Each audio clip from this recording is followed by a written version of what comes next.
How did a man from a tiny tribe end up reshaping nearly the entire map of Eurasia? Yeah. And how did he do it without cities, advanced weapons, or even a large population? His rise wasn't about being the fiercest warrior, it was about building the most efficient system.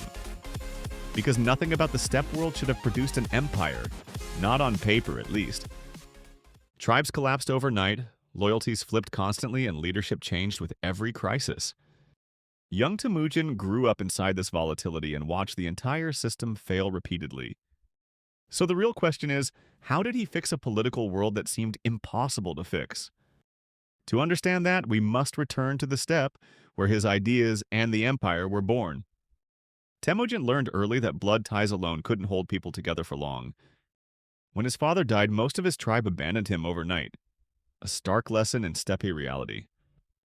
His childhood wasn't tragic inspiration, it was data revealing why tribes kept collapsing.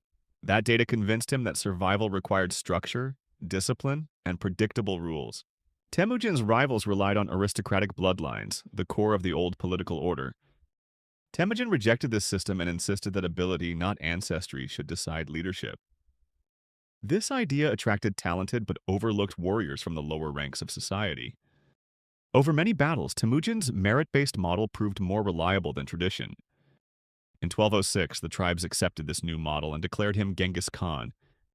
Mongolia gained more than a leader, it gained an operating blueprint for a new kind of state. His first major reform was the decimal army, units of 10, 100, 1,000, and 10,000 soldiers. This reorganized society by function, breaking tribal loyalties and enforcing shared responsibility.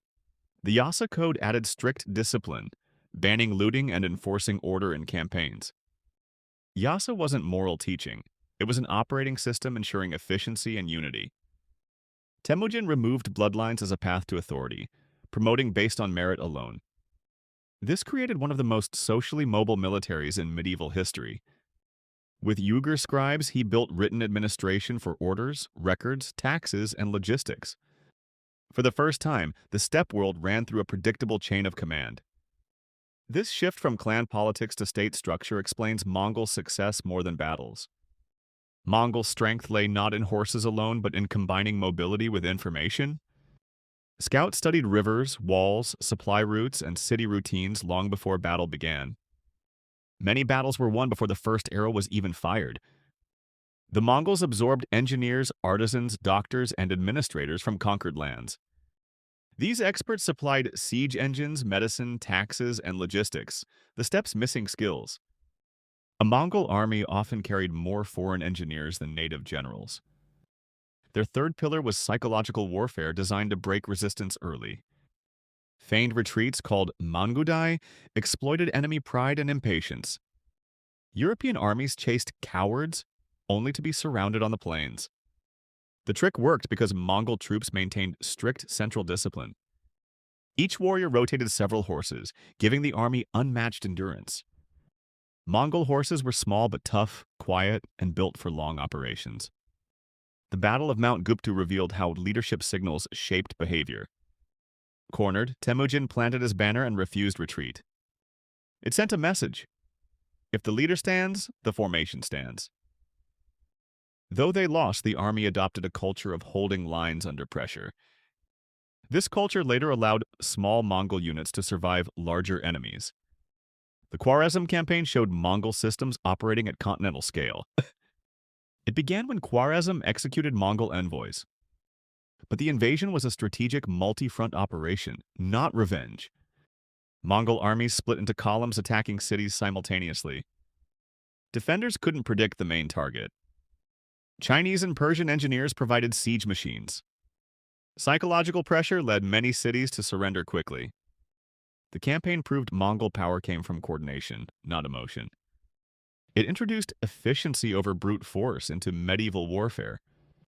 After conquest, they reorganized Central Asia into a stable trade corridor. The empire became a continental network linking distant regions.